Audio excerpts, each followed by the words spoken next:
প্রথম আমি যখন কবিতা লিখতে শুরু করি, তো সেটার প্রেক্ষাপট ছিল এইরকমই যে একটা জেলা স্তরের জেলা যুব উৎসব হচ্ছিল, সেখানে একটা প্রতিযোগিতা হয়, তাতে বিশ্ব শান্তির ওপর একটা কবিতা লিখতে বলা হয়। আমার কবিতাটা সেখানে প্রথম হয় এবং সেই যুব উৎসবে পুরস্কার, সাংস্কৃতিক পুরস্কারগুলো দিতে আসেন কবি সুভাষ মুখোপাধ্যায়। তো কবি সুভাষ মুখোপাধ্যায়ের হাত থেকে আমি সেই প্রথম পুরস্কার গ্রহণ করি এবং বাড়িতে ফিরে যে মাকে বলি যে কবি সুভাষ মুখোপাধ্যায় এসেছিলেন এবং তার হাত থেকে আমি পুরস্কারটি পেয়েছি। সে শুনে বাবা মা দুজনেই বললেন যে সুভাষ তো আমাদের বন্ধু, সুভাষের সঙ্গে কত আমরা কাজ করেছি, যখন মন্বন্তরের সময়, অগাস্ট বিপ্লবের সময়, তারপরে তেভাগা, এই সমস্ত আসে। তখন বাবা বললেন যে সুভাষের ঠিকানা তোকে দিচ্ছি, তুই সুভাষকে চিঠি দে। 1967 সালে সুভাষ মুখোপাধ্যায় সম্পাদিত পরিচয় পত্রিকায় আমার প্রথম কবিতা কি হয় বের করি। বিগত শতাব্দী 6-এর দশক ছিল একটা উত্তাল সময়, তখন নানা রকম বামপন্থী আন্দোলন উত্তাল হয়ে উঠেছে পশ্চিমবঙ্গ। তো সেই সময় আমি প্রথম আমার কবিতা লেখার যে অভিপ্রায় বা লক্ষ্য, সেটাকে স্থির করি এই বলে যে আমি মানুষের মুখ যে পশু যারা, তাদের বিরুদ্ধে আমার কবিতাকে হাতিয়ার করে তুলব।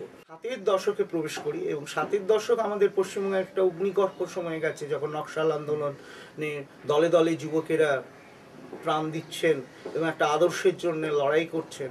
হ্যাঁ, সেই সময় তখন আমি আস্তে আস্তে পাবলো নেরুদা, পল এলুয়ার, লুই আরাগো, এদের কবিতার সঙ্গে পরিচিত হতে থাকি। তখন আমার প্রথম কবিতার বই সূর্যমুখীর অরণ্যে বেরিয়ে গেছে, তার প্রচ্ছদ এঁকে দিয়েছেন বিখ্যাত শিল্পী দেবব্রত মুখোপাধ্যায়।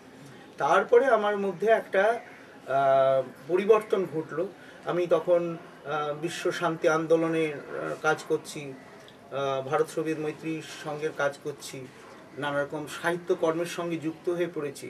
যে ডাইরেক্ট মানে মানুষের মুখ পশুদের বিরুদ্ধে ডাইরেক্ট যে আঘাত, সেটার চেয়ে বেশি কার্যকরী বোধহয় হয় যদি আমি খুব ইম্পার্শিয়ালভাবে ভাববাচ্যে কথাগুলো বলি, বা মানে এটা আমি এলুয়ারের কাছ থেকে পেয়েছি। আমি মনে করি বাংলা সাহিত্যের মূল স্রোত যেটা বলা হয় বাজারি সাহিত্যতে, সেটা নয়।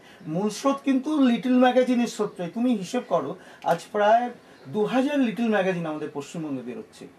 তো এই 2000 লিটল ম্যাগাজিনই কিন্তু বাংলা সাহিত্যের মূল স্রোত।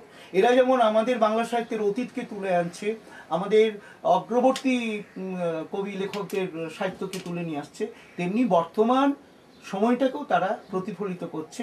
শুধু বর্তমান সময়ের কবিতা, গল্প, উপন্যাস না, সেই সময়টা কী রকম পরিস্থিতির মধ্যে, তার একটা দলিল কিন্তু লিটল ম্যাগাজিনই তৈরি করছে।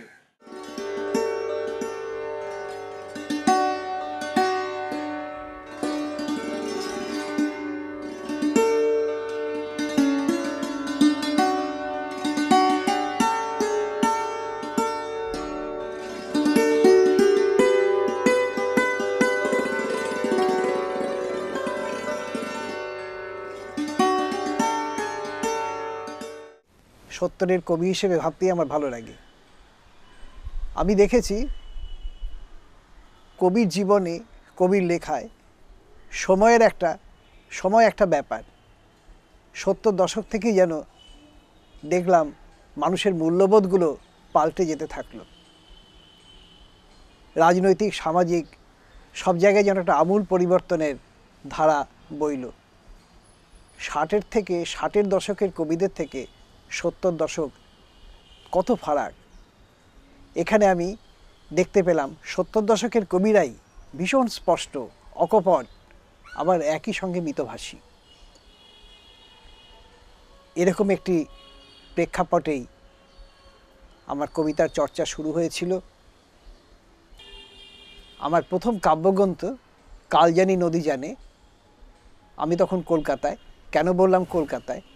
আমার একই সঙ্গে মনে হয় সময় যেমন, আবার স্থানেরও একটা প্রাধান্য রয়ে গেছে কবির কবিতায়। আমার এই যে যতটুকু লেখালেখি, এটা কিন্তু আমার জীবন থেকে কোনো বিচ্ছিন্ন ব্যাপার নয়। এরকম ভাবনা চিন্তা জনমানসে থাকে। যারা কবিতা লেখেন তাদেরকে কোনো কিছুতে ডাকার দরকার নেই, এই বাহ্যিক জগৎ সম্বন্ধে তাদের কোনো জ্ঞান নেই। আমার কিন্তু এটা কখনোই মনে হয়নি, বরং মনে হয়েছে সব ব্যাপারে আমার টনটনে জ্ঞান আছে এবং আমি জীবনের সবটুকু আমি নিংড়ে নিতে চাই। আমার পরিবার, আমার প্রতিটি ঘটনাবলী, আমার কর্মক্ষেত্র, কর্মসূত্রে আমার বিভিন্ন মানুষের সাথে যোগাযোগ, আমার মনে হয় এই সব কিছুই আমাকে সচল রাখে। এখানে বিশেষ করে আমি এক নারীর কথা উল্লেখ করি যে আমার কবিতায় আমার মনে হয়েছে একটা আমূল পরিবর্তন এনে দিয়েছে এবং আমার কবিতায় প্রায় সবসময় তার অধিষ্ঠান।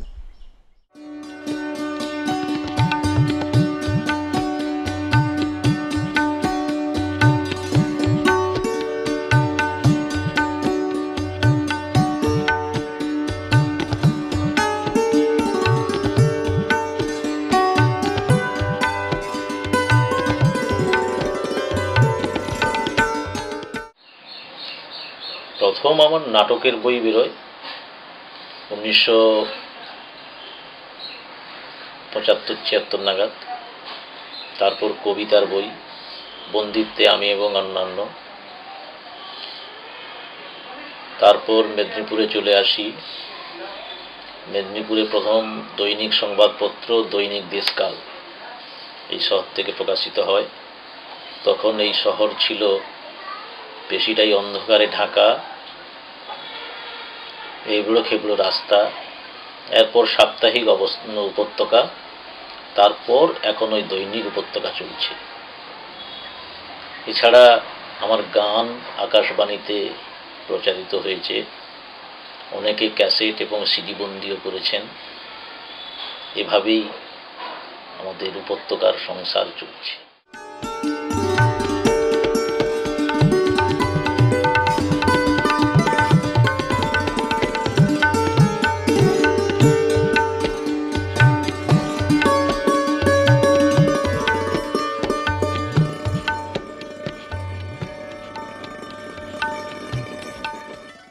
আমাদের এই জীবন থেকে কবিতা উঠে আসে, এই বোধ আমি খুব অল্প বয়স থেকেই পেয়েছিলাম।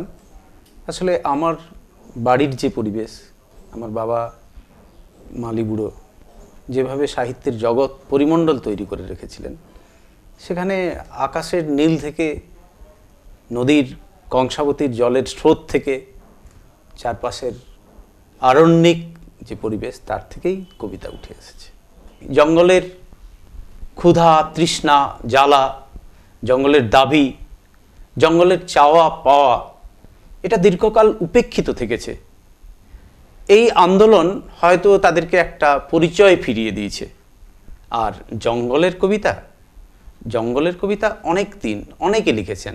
তাপস মাইতি, যিনি আমাদের সঙ্গে আছেন, অনেক দিন ধরে কবিতা লিখছেন। তাদের কবিতায় কিন্তু জঙ্গলমহল যেভাবে উঠে এসেছে, অরণ্য, নদী, অরণ্যের মানুষের জীবনযাত্রা, এই সমস্ত যেভাবে উঠে এসেছে, তা অনেকটাই কবিতায় হয়ে উঠছে। আসলে এই কঠিনের জায়গাটাকে এবং খুব সস্তার জায়গাটাকে মিলিয়ে যদি সহজ কঠিনের চিরন্তনকে গড়ে তোলা যায়, তাহলেই কবিতা চিরকালীন সুন্দর কবিতা সবার ভালো লাগবে।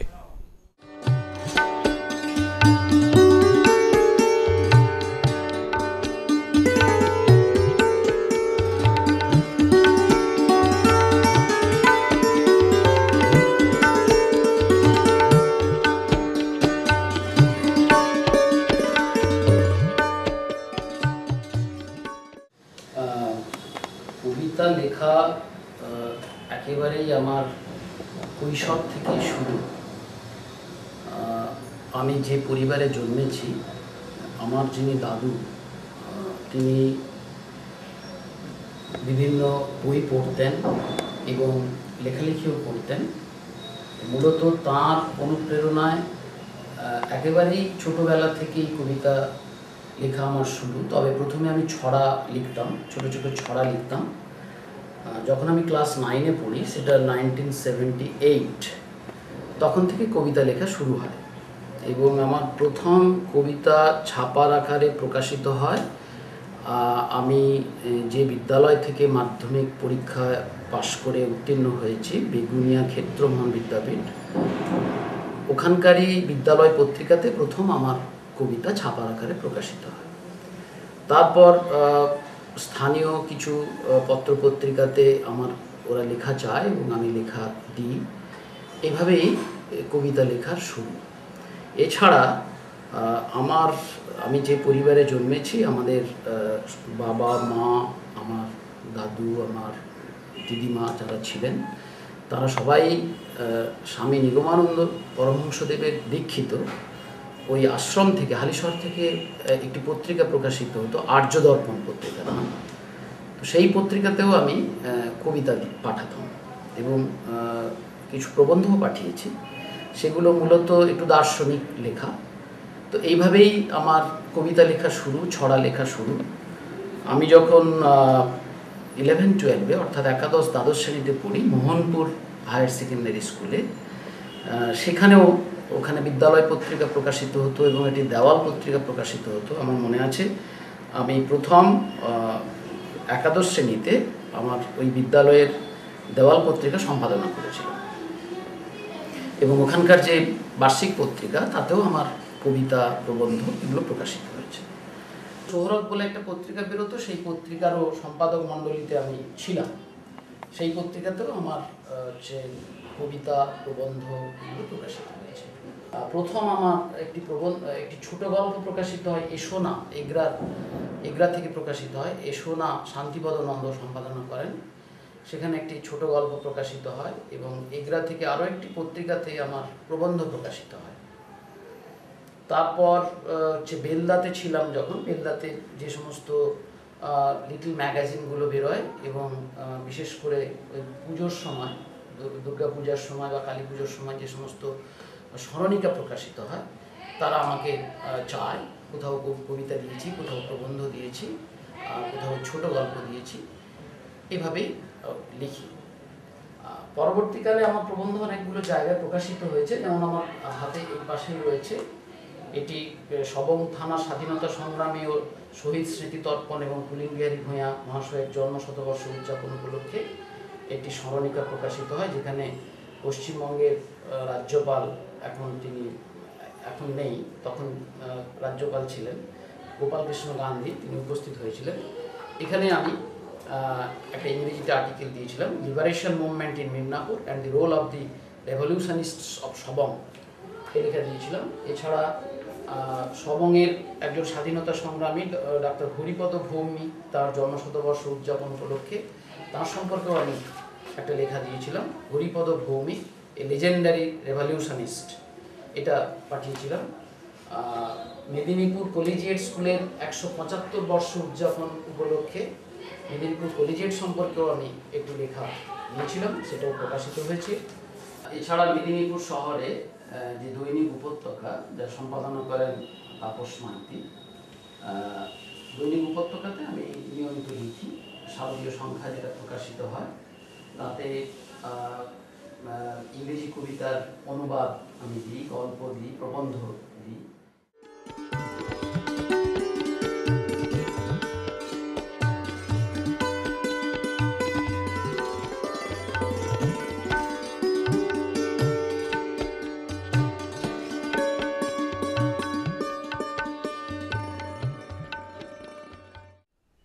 জঙ্গলমহলের বিভিন্ন প্রান্তে ঘুরে বেরিয়েছি, গোপীবল্লভপুর থেকে ঝাড়গ্রাম থেকে বান্দোয়ান, বেলপাহাড়ি, বিভিন্ন অঞ্চলে ঘুরে অনেক সময় অনেক কিছুই দেখেছি যেগুলো বারবার আমাকে ভাবিয়ে তোলে।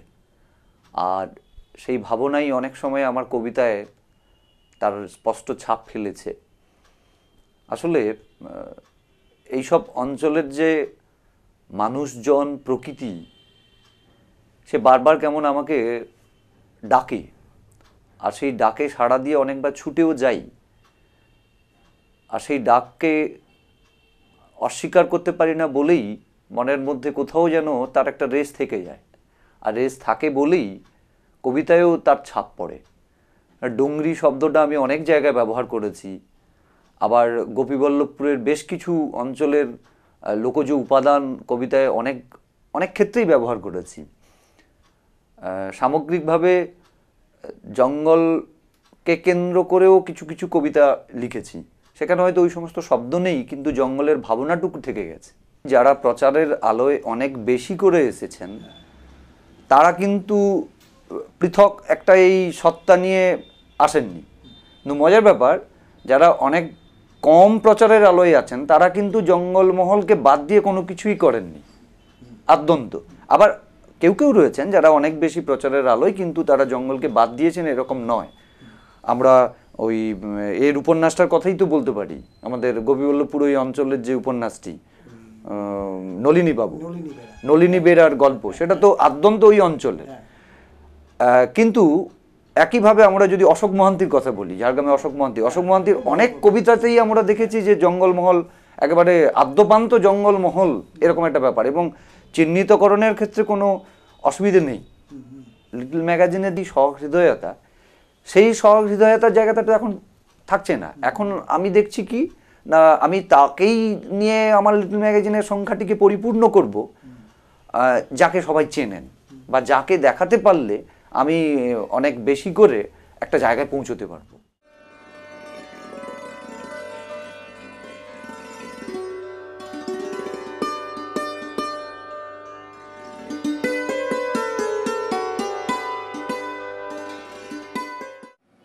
আমার যতদূর মনে পড়ে 1977-78 সাল থেকে আমি কবিতা লেখা শুরু করেছি। তার আগে কিছু লিখতাম যখন আমি স্কুলে পড়তাম, কিন্তু কলেজে ওঠার পর কবি বিপ্লব মাঝির সঙ্গে আলাপ হয়, তখন ওই 77-78 এই সময়ে আমি কিছু কবিতা লিখি, এবং এই সময়গুলো একটা পত্রিকা বেরোতো যেটা কবি বিপ্লব মাঝি সম্পাদনা করতেন, তাতেই আমার প্রথম কবিতা প্রকাশ হয়। ধীরে ধীরে কবিদের সঙ্গে থাকতে থাকতে কবিতার মধ্যে আমি মিশে যেতে শুরু করি, কবিতা ভালো লাগতে শুরু করে। কবিতা লেখার সময় বিষয় নিয়ে আমি ভাবি না। কবিতা আমার কখনো যখন কবিতা নিয়ে বসি, কখনো বর্ষার দিনে, কখনো অন্ধকারে, কখনো রাত্রিতে একা হলে আমার যখন মনে হয় আমি কবিতা লিখি, এবং আমার মনে হয় আমার নিজের অজান্তেই আমি যে জীবনের মধ্যে দিন কাটাই, যে ব্যক্তি সম্পর্কগুলোর মধ্য দিয়ে দিন কাটাই, তার নানা টানাপোড়েন আমি যখনই কিছু লিখতে যাই তার মধ্যে চলে আসে। সেটা ঠিক ভুল জানি না, আমি আমার মতো করে লিখে দিই, এবং সেটা আমার ব্যক্তিগত উপলব্ধির জায়গা থেকে আমি লিখি কবিতায়। এবং প্রতিনিয়ত আমি যাদের সঙ্গে মিশি, আমার আত্মীয়, বন্ধু, অফিসের কলিগ, বাইরের মানুষ, তাদের কাছ থেকে যে অভিজ্ঞতা পাই, যে ভালো লাগা পাই, যে কষ্টগুলো পাই, এই কষ্টগুলো, এই ভালো লাগাগুলো আমার কবিতার মধ্যে আমার নিজের অজান্তেই গাঁথা হয়ে যায়। মেদিনীপুর ফিল্ম সোসাইটির সদস্য হওয়ার পর বিশ্ব চলচ্চিত্রের যে ছবিগুলো আমি দেখার সুযোগ পাই, তারা আমার ভাবনার জগৎকে সমৃদ্ধ করেছে, এবং অবশ্যই তারা আমার কবিতার প্রেরণাও হয়েছে। আমি এমন অনেক ছবির কথা আমার চোখ বন্ধ বলে ভেসে আছে, Luis Buñuel, Kurosawa, Satyajit Ray, Ritwik Ghatak, এদের ছবির যে ব্যাকৃতি, যে চিত্রকল্পগুলো এই ছবিগুলোতে থাকে, তা কিন্তু আমার কবিতাকে প্রভাবিত করে। সিনেমা থেকে আমি কবিতার অনেক প্রেরণা পেয়েছি, এবং আমি ব্যক্তিগতভাবে মনে করি যে সিনেমার কোথাও কোথাও কবিতা হয়ে আছে, সিনেমার সঙ্গে কবিতার অনেক মিল আছে। কবিতাতে আমরা যে চিত্রকল্পগুলো আঁকি সেগুলো কিন্তু সিনেমাতেও আঁকা হয়ে যায়। একটা পরিচালকের, যিনি তার সৃষ্টি করেন, তার যে দৃষ্টি, স্বপ্ন, সেটা একটা গাঁথা হয়ে থেকে যায়।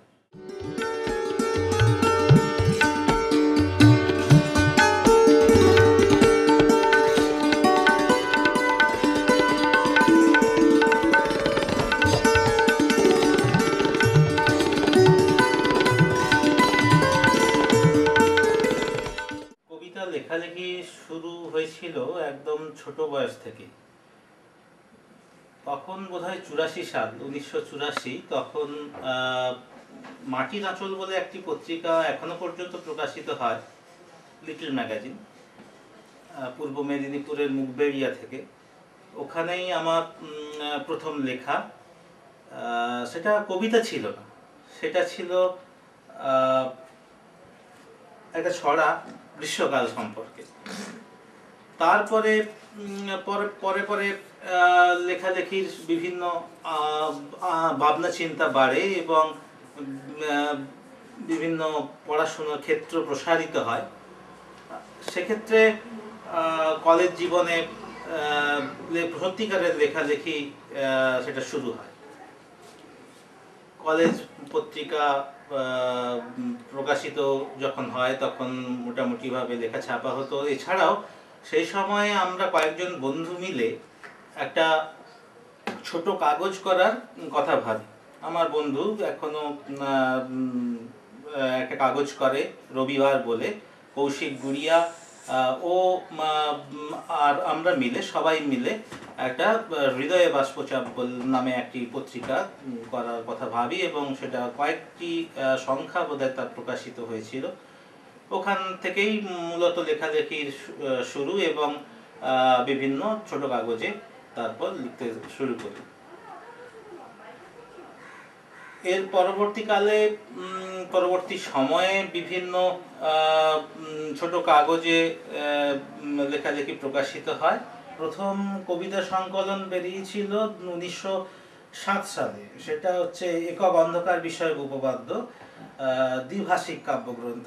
আমার বাংলা কবিতার সঙ্গে আমার বাবা রণজিৎ কুমার নায়েক উনি ইংরেজি অনুবাদ করেছিলেন।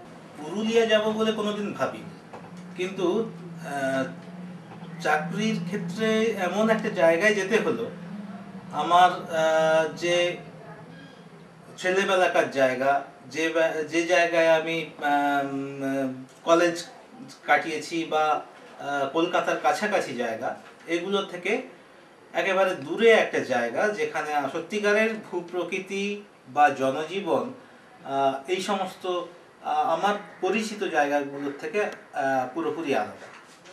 বিকেল হলেই স্কুল ছুটির পর বেরিয়ে পড়তাম আমার মোটর বাইক নিয়ে এদিক ওদিক, এই অঞ্চল ওই অঞ্চল, পাহাড়িয়া এলাকা, ডুংরি এলাকা, জঙ্গল এলাকা, ডাহি পেরিয়ে সেই সমস্ত জঙ্গলের মধ্যে ঘুরে বেড়ানো শুরু করলাম। সেখানে অদ্ভুত রকমভাবে দেখতে লাগলাম যে এই প্রকৃতির বিভিন্ন ঋতুগুলো কিভাবে আমার কাছে ধরা দিচ্ছে। পত্রিকা করার ব্যাপারটা একটা বোধহয় মজ্জাগত। আমার বাবাও রণজিৎ কুমার নায়েক, উনি বিভিন্ন পত্রিকা গোষ্ঠীর সঙ্গে যুক্ত, মাটির আঁচলের সহ সম্পাদক ছিলেন, নিজেও হয়তো কখনো কখনো সম্পাদনা করেছেন। মালঞ্চ বলে একটি প্রতিষ্ঠান রয়েছে ওদের, ওই প্রতিষ্ঠানের পত্রিকা সম্পাদনা। আমিও স্কুল ম্যাগাজিনেরও সম্পাদনা করি। নিজের পত্রিকা করার পেছনে একটাই ভাবনা কাজ করে যে এখন যে সমস্ত পত্রিকাগুলি বিশেষত লিটল ম্যাগাজিনগুলো বেরোয়, বিশেষ সংখ্যা বেরোয়, কোনো একটি বিশেষ একটা ভাবনাকে কেন্দ্র করে সকল প্রতিষ্ঠিত যে ব্যক্তি তাদের লেখা নিয়ে পত্রিকাগুলি ছাপা হয়।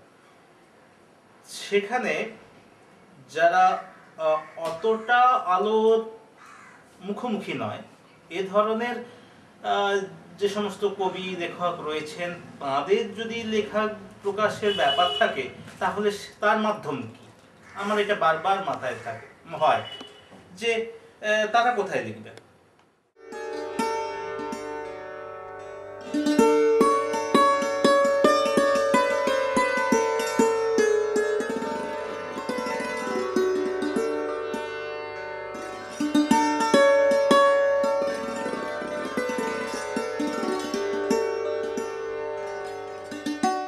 মাধ্যমিক উচ্চ মাধ্যমিক যখন পড়ি আর কি, মাধ্যমিকের পর উচ্চ মাধ্যমিকের দিকে, সেই সময় আমি কবিতা লিখি আর কি। আমাদের এখানে প্রয়াস এবং নির্ভীক বলে দুটো লিটল ম্যাগাজিন বেরোতো। তো সেই লিটল ম্যাগাজিনগুলো এবং তার সঙ্গে একটা দেয়ার পত্রিকাও বেরোতো, তাতে টুকটাক লেখালেখি করতাম। সেই লেখালেখির সূত্র ধরেই সেই সময় থেকে আমার লেখা শুরু আর কি। সেরকম কোনো ভাবনা ছিল না, কবিতা টুকটাক লিখতাম। অ্যাকচুয়ালি প্রথম দিকটায় আমি কিন্তু প্রবন্ধ লিখতাম। যখন এই আমাদের লিটল ম্যাগাজিনগুলো বেরোতো তাতে আমি কিন্তু প্রবন্ধ লিখতাম। প্রবন্ধের প্রতি আমার একটা ঝোঁক ছিল, লিখতে পারতামও তখন। তারপরে যখন ওই লিটল ম্যাগাজিন আমাদের এখানে বন্ধ হয়ে যায়, তখন প্রবন্ধ লেখার সুযোগটা কমে যায়। কবিতা লিখি। আমার ওই ছাত্রাবস্থায় গৌরীশঙ্কর মহাপাত্র বলে একজন বন্ধু ছিল, ও কবিতা লিখত। ও আমাকে প্রথম অবস্থায় উৎসাহ দিত। এখন ডাক্তার এই পাস করে অন্যত্র আছে। এইভাবে কবিতা লিখতে লিখতে একটা কবিতার প্রতি একটা সহজাত আগ্রহ জন্মে গেছে আর কি। তারপরে বিভিন্ন পত্রপত্রিকা, উপত্যকা, এই সমস্ত বিভিন্ন গোষ্ঠীর সঙ্গে যুক্ত হয়ে পড়েছি। তারপরে আমার ওই পরবর্তীকালে তাপসদা এবং রামচন্দ্রদা এরা সব কবিতাতে আসার জন্য অনেক আগ্রহ, উৎসাহ এবং পরামর্শ দিয়েছে আর কি। যে সমাজে, এই পুরুষতান্ত্রিক সমাজে বিশেষ করে নারীরা বরাবরই অবহেলিত। এখনও এমন অনেক প্রথা আমাদের সমাজে রয়ে গেছে, পণপ্রথাই বলুন বা আর অন্যান্য কিছুই বলুন, যে ক্ষেত্রে আমরা নারীকে পুরো স্বাধীনতা দিইনি বা নারী এখনও নির্যাতিতা, অত্যাচারিতা হয়। তো সেই দিকগুলো আমাকে একটু নারীর প্রতি টানে আর কি। বা আমার ধরুন মা, আমি বিবাহিত জীবনের স্ত্রী, এদের প্রতি দায়িত্ব কর্তব্য পালন করতে গিয়েও দেখেছি যে আমরা পুরুষরা কিন্তু অনেক ক্ষেত্রে নারীর অধিকারকে আমরা নিজেরা অধিকারকে আমরা মানে দাবিয়ে রাখি, তাদেরকে উঠতে দিই না আর কি। সেটা আমি হয়তো করেছি, কিন্তু পরবর্তীকালে আমার ভাবনার মধ্যে সেই ভাবটা এসেছে যে এটা এতটা অনমিত বা তাদের প্রতি অবহেলা আমাদের করাটা উচিত নয়।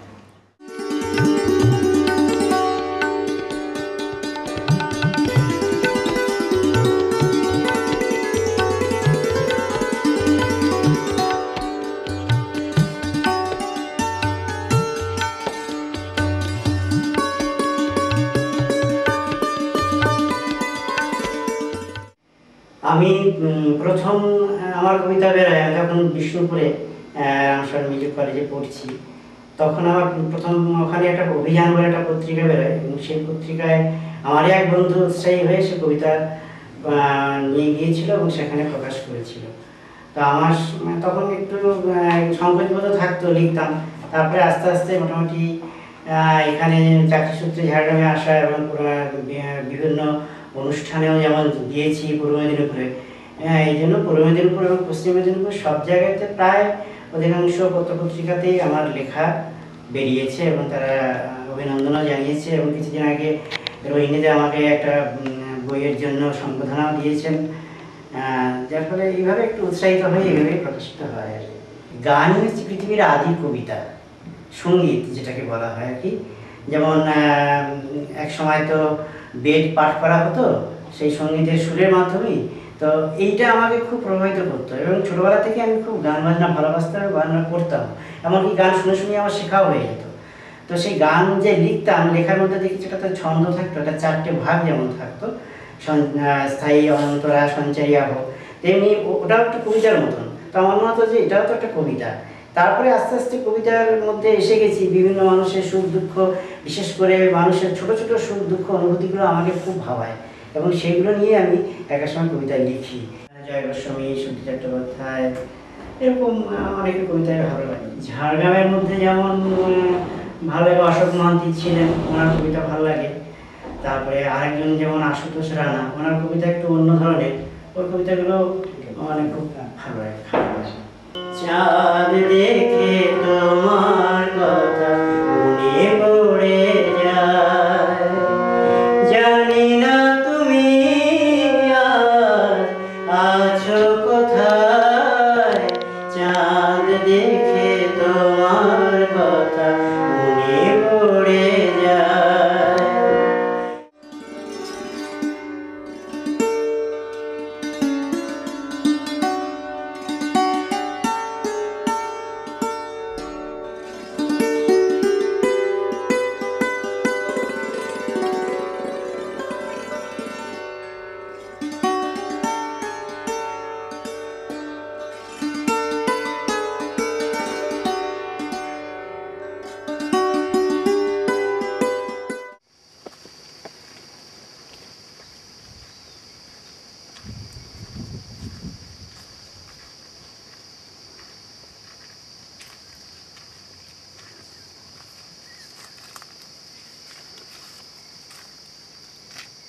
কংসাবতী, প্রতিদিন ভোরবেলা নদীর সঙ্গে দেখা হয়।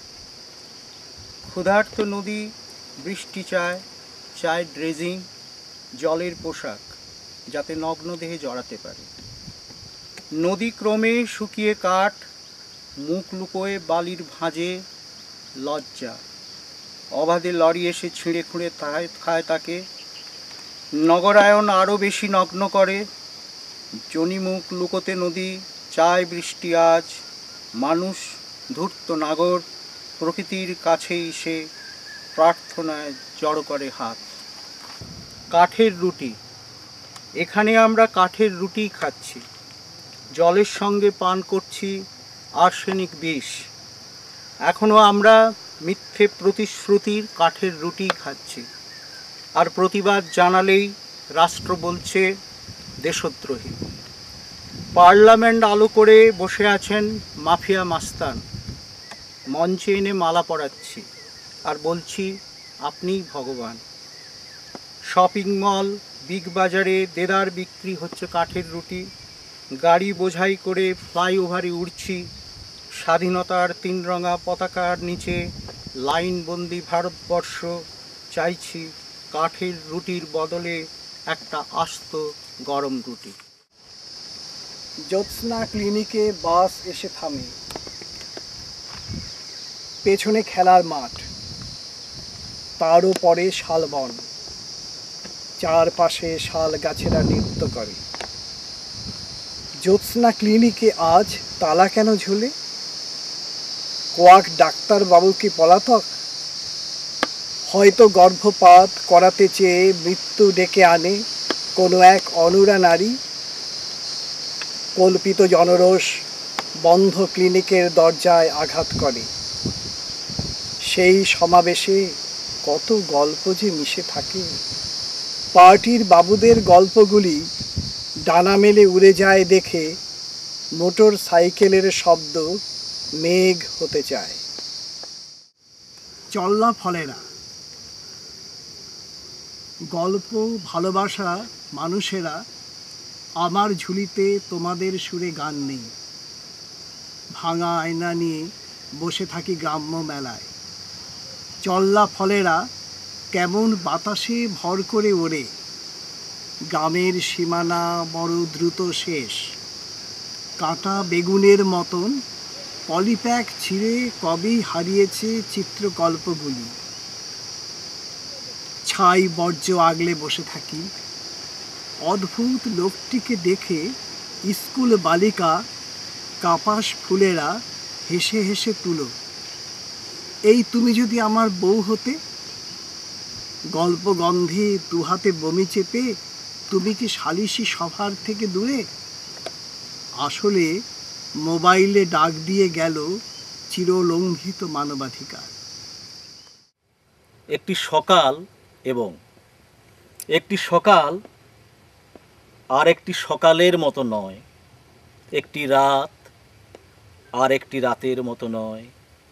চোখের মণিতে বিধে থাকা দৃশ্য, বুকের মধ্যে জমে থাকা দুঃখ বন্যার মতো নেমে আসে, ভাসিয়ে দেয় দেশ কাল।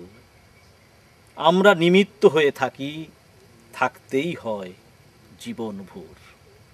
পথের নুড়ি, দুধারের ঘাস ফুল, কলেজ পড়ুয়ার পাতা খোঁজা, অনুর্বর ভূমিখণ্ডে একলা বক, বিবেকের কাঁচ পোকা, বাদুড়ের পেয়ারা গাছে রাত জাগা, সব কিছু বিচ্ছিন্ন হয়েও বন্দি থাকে এক বৃত্তে, অথচ মুঠি খুলে রক্ত গড়ায়। নীলমণি টুডু সমীপেশু, পড়ে আছে হাত তার শাখা ও পলায়, ভিজে গেছে মাটি রক্তের লোহিত কণিকায়।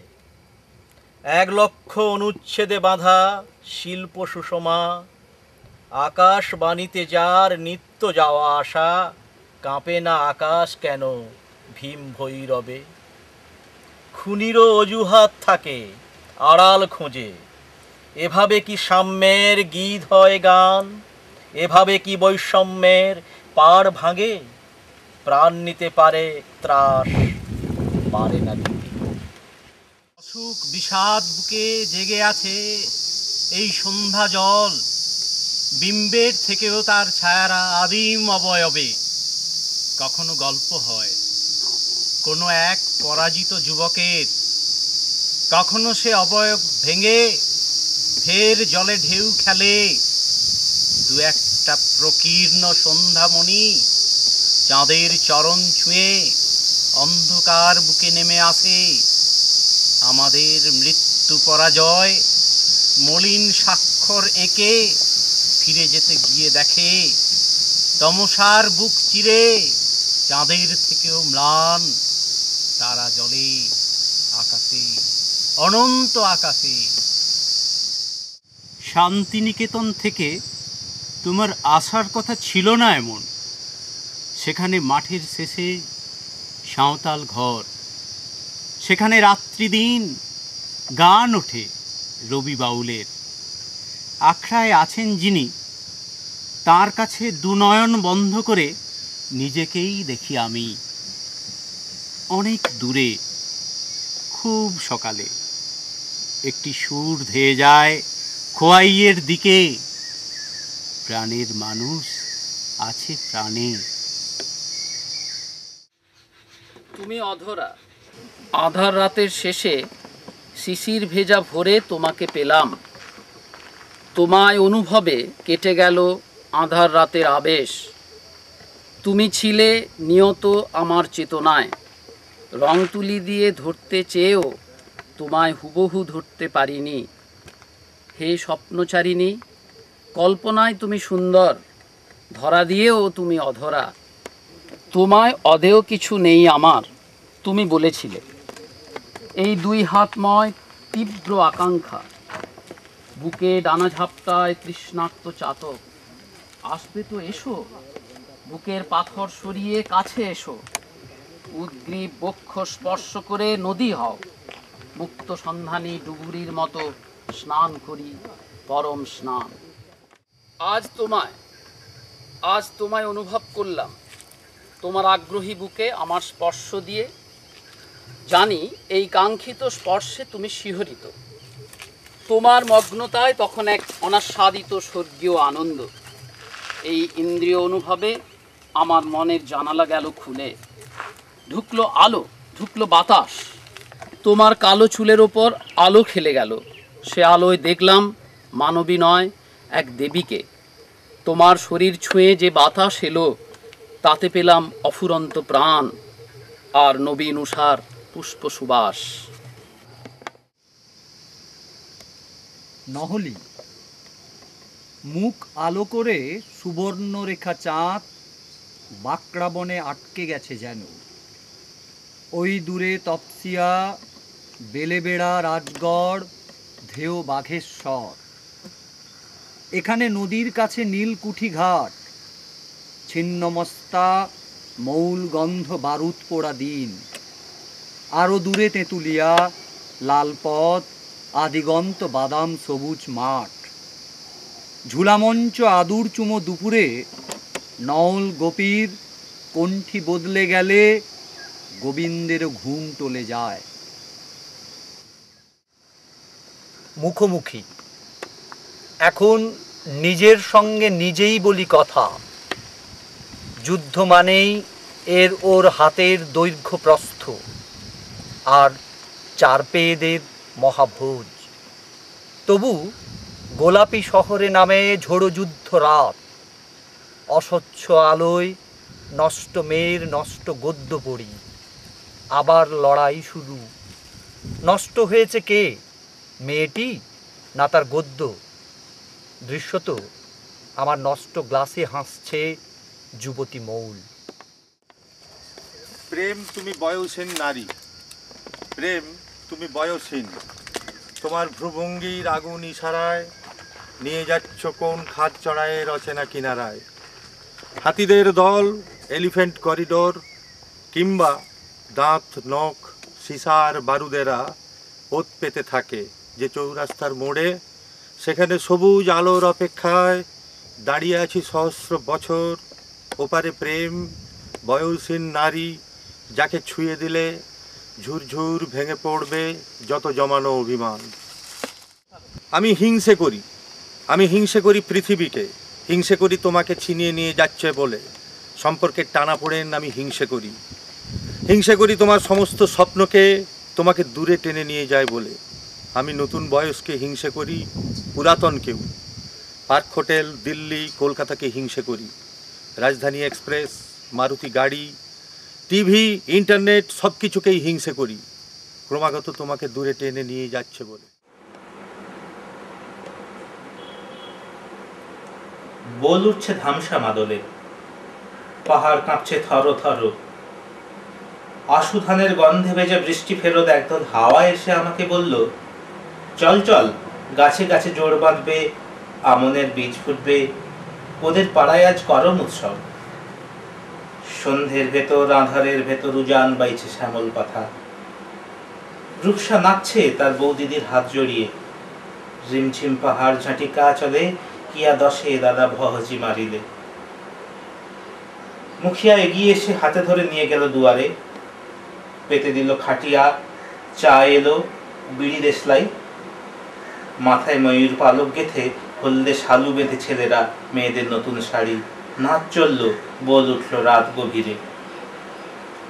উঠে আসার সময় মুখিয়া এগিয়ে দিল পথ, আবার আসবে পাঠে মাস্টার, আজ থেকে তুমি নূতন কুটুম্ব। গ্যালিলেও, তুমি একবার অন্ধ ভাবো নিজেকে। তুমি বলো সূর্য পৃথিবীর চারিদিকে ঘোরে, বলবে না? মৃত্যুর পরে সবই তো শূন্যতা। এই ব্রহ্মাণ্ড, এই ছায়াপথ, এই চরাচর, জীবজ অজীবজ। মনে করো তুমি দাঁড়িয়ে আছো ক্রুশবিদ্ধ যিশু, পায়ের নিচ দিয়ে হেঁটে যাচ্ছে সহস্র মৃত্যুমুখী মানুষ, তুমি বলবে না? শূন্যতার শেষে রয়েছে ভীষণ কৃষ্ণগহ্বর। এই কাল, এই ব্যক্তি, এই সৃষ্টি, ধ্বংস, নিত্য অনিত্য সবই তো চেতনাতীত। তুমি ভয় পাও? আমি ভয় পাই মা, আমার খুব ভয় করে।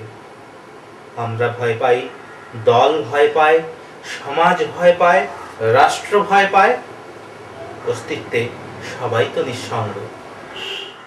ভালোবাসা.com ভালোবাসার নির্বাক অন্তরঙ্গ বিমূর্ত মুহূর্তগুলো মোবাইলের টাচ স্ক্রিনেই মূর্ত হয়ে ওঠে। তারপর সময়ের সিঁড়িতে নষ্টামির হাত ধরে ঢুকে পড়ে কোনো এক ওয়েবসাইটে। একান্ত নিজস্ব সুখের মুহূর্তগুলো ছড়িয়ে পড়ে কালিয়াচক থেকে ক্যালিফোর্নিয়ায়।